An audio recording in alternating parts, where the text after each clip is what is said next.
শাসককে প্যাঁচে ফেলতে প্রস্তুতি টিম ইন্ডিয়ার। দিল্লিতে শরিকদের সঙ্গে দফায় দফায় রণকৌশল বৈঠক অভিষেকের। দিল্লিতে এসপি এবং আপ নেতাদের সঙ্গে বৈঠক, আর মুম্বাইয়ে বৈঠক উদ্ধব ঠাকরের সঙ্গে। বিরোধীরা চাইছে এনডিএ সরকারের ওপর শুরু থেকেই চাপ তৈরি করতে। अब की बार 400 পার তো দূরের কথা, 300 পেরোতে পারেনি এনডিএ। শরিকদের ভরসায় এবার কেন্দ্রের সরকার গড়ার পথে বিজেপি। 9 জুন তৃতীয়বারের জন্য প্রধানমন্ত্রী হিসেবে শপথ নেবেন নরেন্দ্র মোদী। এই অবস্থায় পাল্টা তাল ঠুকছে বিরোধীরা। তারা চাইছে প্রথম থেকে এনডিএ সরকারকে চেপে ধরতে, শাসককে প্যাঁচে ফেলতে একযোগে তাই গুটি সাজাচ্ছে বিরোধীদের টিম ইন্ডিয়া। এক্ষেত্রে গুরুত্বপূর্ণ ভূমিকা নিচ্ছেন তৃণমূলের অভিষেক বন্দ্যোপাধ্যায় এবং সমাজবাদী পার্টির অখিলেশ যাদব। এবার উত্তরপ্রদেশের সমাজবাদী পার্টি পেয়েছে 37 আসন, বাংলায় তৃণমূল পেয়েছে 29 আসন। ফল ঘোষণার পরের দিনই মমতার দূত হয়ে দিল্লিতে পৌঁছে যান অভিষেক। তারপর থেকে দফায় দফায় করেছেন রণকৌশল বৈঠক। বুধে ইন্ডিয়ার বৈঠক, বৃহস্পতিবার সকালে প্রথমে সমাজবাদী পার্টির নেতা অখিলেশ যাদবের দিল্লির বাড়ি যান অভিষেক। দুজনের মধ্যে প্রায় 45 মিনিটের মতো কথা হয়।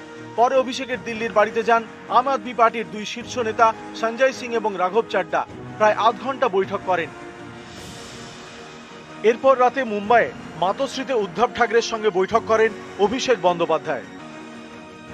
अभिषेक बैनर्जी और डेरेक ओबरॉन मुंबई में आकर, मातोश्री में आकर उद्धव ठाकरे शिवसेना पार्टी के से एक लंबी बातचीत हुई। नरेंद्र मोदी और उनकी भारतीय जनता पार्टी, उनको बहुमत नहीं मिला है, फिर भी वो सरकार बना रहे हैं। खिचड़ी पकाने की कोशिश चल रही है। डाउट है ये खिचड़ी ठीक से नहीं पकेगी और देश का नुकसान होगा, अनस्टेबिलिटी रहेगी। ऐसे में देश हित के लिए हम क्या कर सकते हैं, इस बारे में जरूर एक दूसरे के साथ हम लोग बात करते हैं। এনডিএ সরকারকে কিভাবে শুরু থেকে চাপে ফেলা যায় তার প্রস্তুতি শুরু করে দিয়েছে বিরোধীরা। তৃণমূল যেমন বঞ্চনা ইস্যুতে লোকসভায় প্রথম থেকে সুর চড়াতে চাইছে, এছাড়াও বেশ কিছু অস্ত্রে শান দেবে বিরোধীরা, যেমন কেন্দ্রীয় এজেন্সির অপব্যবহারের অভিযোগ, মূল্যবৃদ্ধি, জিএসটি। এছাড়া সেনায় চুক্তিভিত্তিক নিয়োগ প্রকল্প অগ্নিপথের বিরোধিতাতেও এক সুরে সরব হবে টিম ইন্ডিয়া। 24-এর ভোটের আগে নানা সময়ে নানাভাবে অভিন্ন দেওয়ানি বিধি এবং এক দেশ এক ভোটের পক্ষে সওয়াল করেছে গেরুয়া শিবির। এই দুটি ইস্যুরই চরম বিরোধী তৃণমূল। এরপরে তো শুনছি ইউনিফর্ম সিভিল কোড করবে, কি শাড়ি পরবে, কোন ধর্ম মতে পড়বে, কে কাকে বিয়ে করবে। এটা মহা আশ্চর্যজনক এক দেশ হয়ে গেছে। ওয়ান নেশন ওয়ান ইলেকশন মানে দেশে আর নির্বাচন হবে না, ফেডারেল স্ট্রাকচার থাকবে না, রাজ্যগুলো থাকবে না, দেশে নির্বাচন হবে না। এটা স্বৈরাচারী একনায়কতন্ত্রে সন্ত্রাস যুক্ত স্বৈর সন্ত্রাস সরকার তৈরি হবে।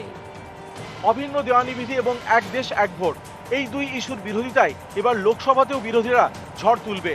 তারই রণকৌশল ঠিক করতে বারবার বৈঠকে টিম ইন্ডিয়ার শরিকরা। নিউজ 18 বাংলা।